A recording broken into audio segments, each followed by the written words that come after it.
కాసేపు నన్ను నేనే నమ్మలేకపోయానమ్మా. ఇదంతా కళ అనుకున్నాను. అయినా మీరేంటమ్మా ఇక్కడ? అసలు ఎప్పుడు వచ్చారు ఇక్కడికి? నువ్వు ఇక్కడ కంగారు పడుతుంటే మీ అమ్మ అక్కడ ప్రశాంతంగా ఉండలేకపోయిందిరా రాముడు.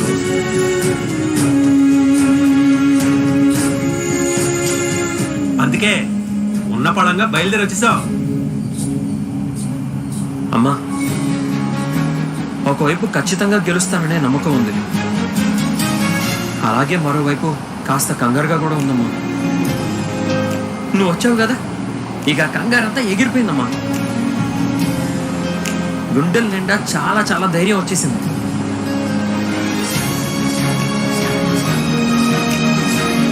అమ్మా, నువ్వు సరిగ్గా సమయానికి వచ్చావు అమ్మా. పోటీలో ఇష్టమైన వంట చేయమని చెప్పారు, కానీ ఏం చేయాలో తేల్చుకోలేకపోతున్నాను. నువ్వనే చెప్పమ్మా, ఏం వంట చేయమంటావు? నేను సిరిధాన్యాలతో వంట చేస్తుంటే నువ్వు చిన్నప్పుడు చూసి ప్రయత్నం చేసేవాడివి, గుర్తుందా?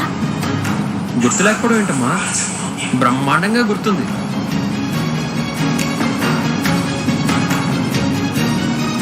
ఒక దశలో చిరుధాన్యాలన్నింటినీ ఒక మూలన పడేశారు, కానీ ఇప్పుడిప్పుడే వాటి విలువని గుర్తించడం మొదలుపెట్టారు.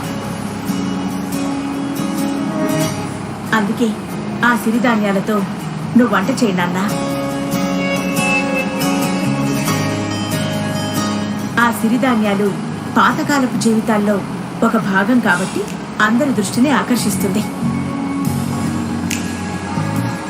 నువ్వెలాగో సిరిధాన్యాలతో వంట అద్భుతంగా చేస్తావు కాబట్టి ఖచ్చితంగా గెలిచి తీరుతావు. అలాగే అమ్మా.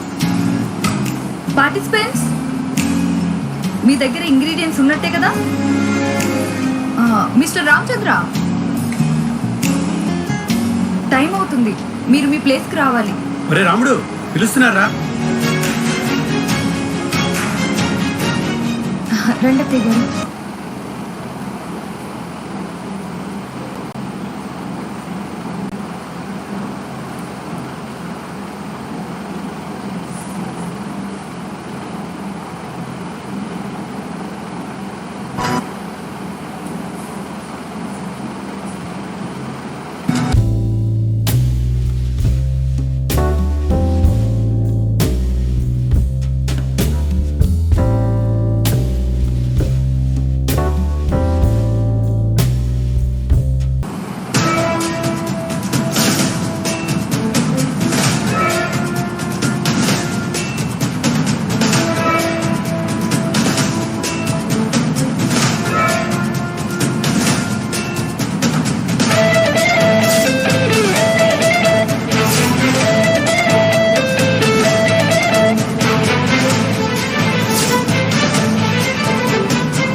ఇక్కడ వంటల పోటీ దగ్గర పరిస్థితి ఏంటో పూర్తిగా తెలుసుకుందామంటే సరిగ్గా ఇప్పుడే కరెంటు పోయి చచ్చింది. ఈ కరెంటోడికి ఆ కరెంట్ షాక్ కొట్టి చచ్చిపోను.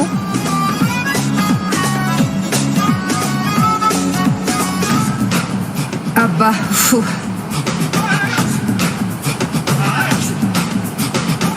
ఏంటమ్మాయి అర్జెంటుగా రమ్మని చెప్పావు? అదే పెద్దమ్మా, మొన్న జాకెట్ కి కుట్టుకూలి అడిగావు కదా, ఇద్దామని. ఏంటి పెద్దమ్మా అలా చూస్తున్నావు? ఆశ్చర్యమా లేదంటే ఆనందమా? అనుమానం. అనుమానమా? వై పెద్దమ్మా, కైకు. మొన్న నా అంతటి నేనే వచ్చి అడిగితే కొరుకుతా, కరుస్తా, గుచ్చుతా అన్న వెంటపడ్డావు. కానీ ఇప్పుడు నీ అంతటి నువ్వే పిలిచేస్తానంటున్నావు. వై అమ్మాయి కైకు? మా బావగారిని వంటల పోటీలో గెలిపించి మా అత్త పోలేరమ్మ దగ్గర ఉత్తమ కోడలు అనే కిరీటం కొట్టేద్దామని మా తోడి కోడలు జానకి పెద్ద మాస్టర్ ప్లాన్ వేసింది. కానీ ఆ ప్లాన్లన్నీ ఎగిరితన్నాయి. వాళ్ళని అక్కడి నుంచి తీసుకురావడానికి మా అత్త పోలేరమ్మ కాళికాదేవిలా అక్కడికి వెళ్ళింది. ఈ ఆనందం తట్టుకోలేకపోతున్నాను. అవును పెద్దమ్మా, జాకెట్ కుట్టుకూలి ఎంతన్నావు? 2000 అమ్మాయి. మొన్న 1500 అన్నట్టు గుర్తు.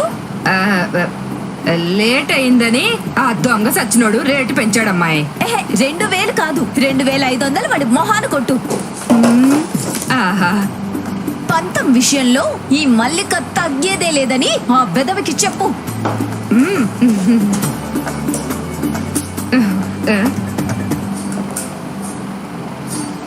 ఎదిగో తీసుకో. ఆహా. మా ఊళ్ళో కూడా అంతా సూర్యకాంతం అంత మంచితనం అంటారు నాది. ఇంకా వెళ్ళొస్తానమ్మాయి. వెళ్ళడమే కాదు, ఆ టైలర్ పాపిగాడు ఏమన్నాడో నాకు ఫోన్ చేసి చెప్పు. అలాగే అమ్మాయి.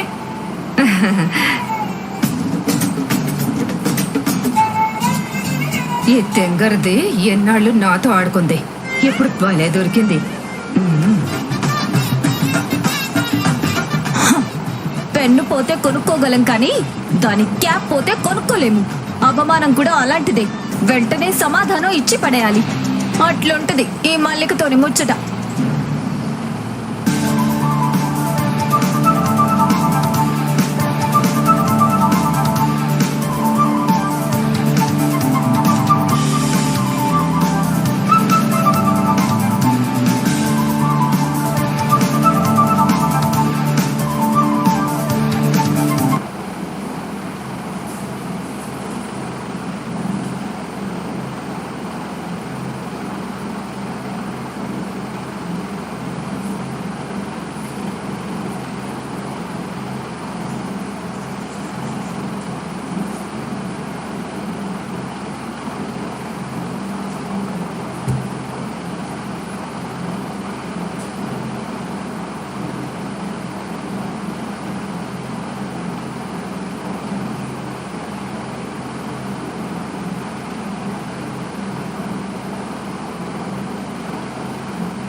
Six, 5,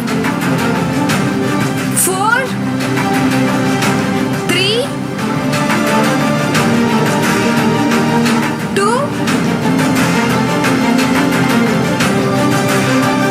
1. Stop!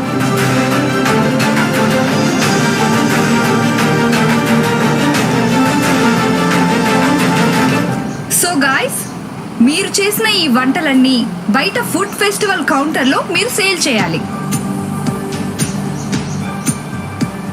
ఎవరి ఫుడ్ అయితే ఎక్కువ సేల్ అవుతుందో వాళ్ళకి ఎక్కువ మార్కులు వస్తాయి.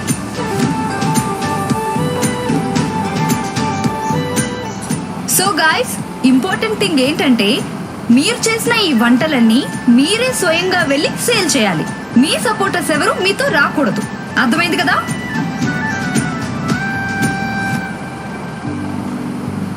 ఇంకెందుకులే, రెడీయా? వావ్, ఇంత జోష్తోనే అక్కడికి వెళ్ళి సేల్ చేద్దాం. Let's go guys.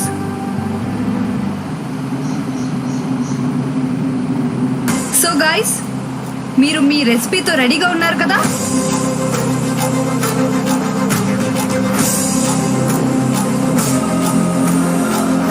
సో కాసేపట్లో ఇక్కడికి టూరిస్ట్ వాళ్ళందరూ వస్తారు. మీ రెసిపీని వాళ్ళకి సేల్ చేసి ఎవరైతే ఎక్కువ డబ్బులు సంపాదిస్తారో వాళ్ళు నెక్స్ట్ రౌండ్కి క్వాలిఫై అవుతారు. సో స్టార్ట్ చేద్దామా?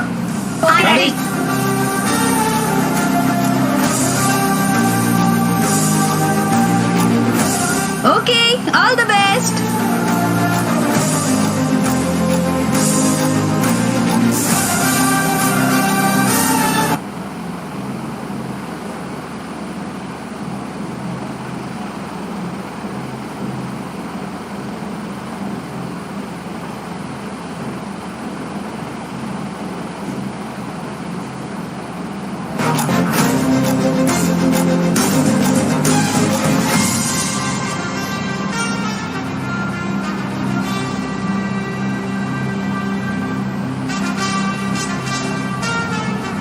ఏమండి, పాయసం తాగుతారా?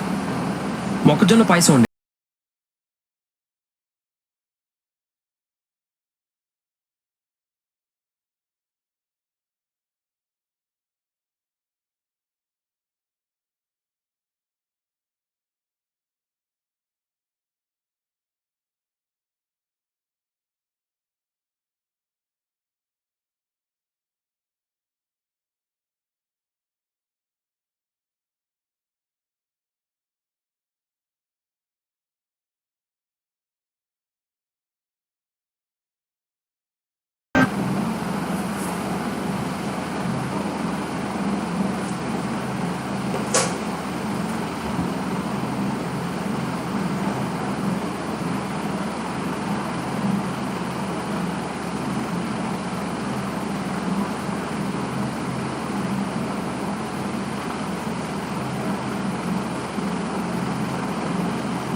రామ దగ్గరికి ఎవరూ వెళ్ళి తీసుకోవడం లేదేంటండి?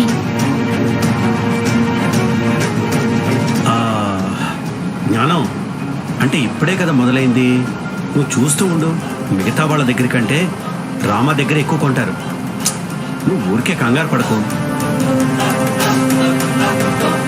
నిన్న రౌండ్ లో కూడా రామగారికి తక్కువ మార్క్స్ వచ్చాయి.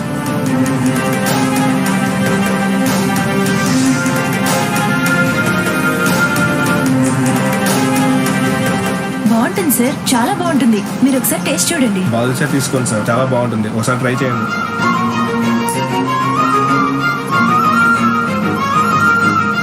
మేడం, ఏంటి రామచంద్రరావు గారి స్టాల్లో ఎవరూ లేనట్టుగా ఉన్నారు?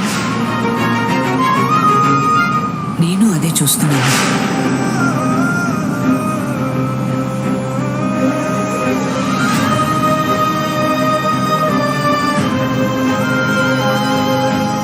ఏమండి, మొక్కజొన్న పాయసం అండి, ఒకసారి తీసుకోండి. అయితే ఒక కప్ ఇవ్వండి.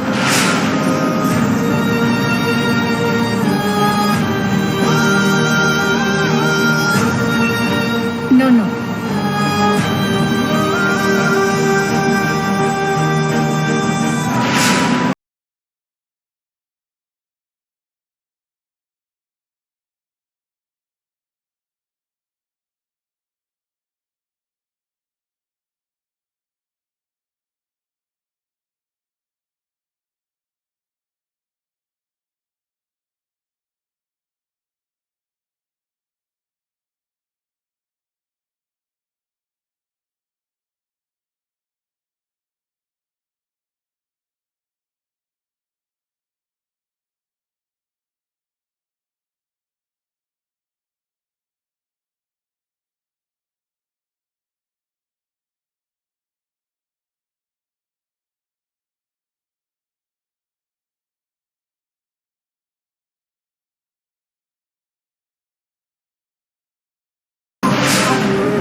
ఒక పని చేయండి,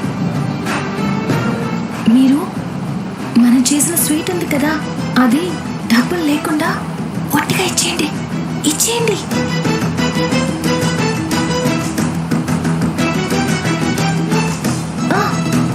ఏమండి, పాయసం అండి, పాయసం ఉచితం అండి, డబ్బులు ఇవ్వక్కర్లేదు, తీసుకోండి.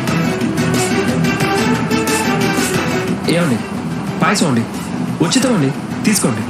ఏంటండి ఇది? ఉచితంగా ఇస్తానన్నా కూడా ఎవరూ రావడం లేదు. ఉచితం అండి, తీసుకోండి, బాగుంటుందండి.